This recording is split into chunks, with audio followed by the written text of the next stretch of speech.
नमस्कार दोस्तों, मैं रूबी स्वागत करती हूँ आप सबका अपने चैनल रूबी मौर्य लोकगीत में। मैं आज तिलक के गीत गाने जा रही हूँ फ्रेंड्स। बेटा का गीत है तिलक वाला, तो चलिए देर नहीं करेंगे, गाना स्टार्ट करते हैं।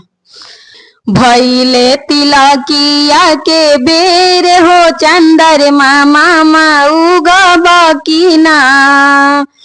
भैले तिलकिया के बेर हो चंद्रमा मामा उगब की ना।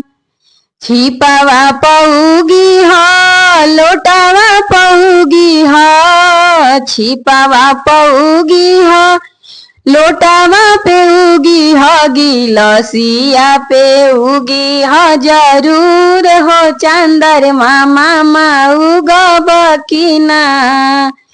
भैले तिलकिया के बेर हो चंद्रमा मामा उगब की ना।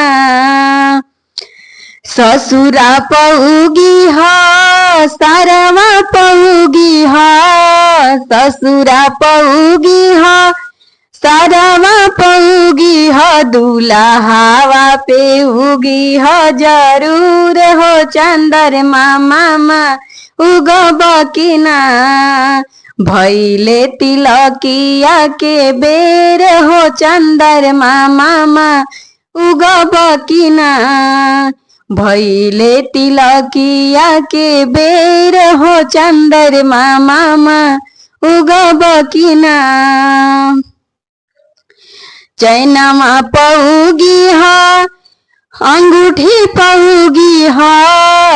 चैनमा पौगी हा अंगूठी पौगी हा। बरतन पे उगी हा जरूर हो चंद्रमा मामा उगब की ना।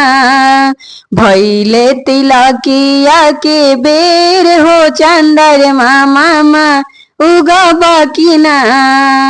भैले तिलकिया के बेर हो चंद्रमा मामा उगब की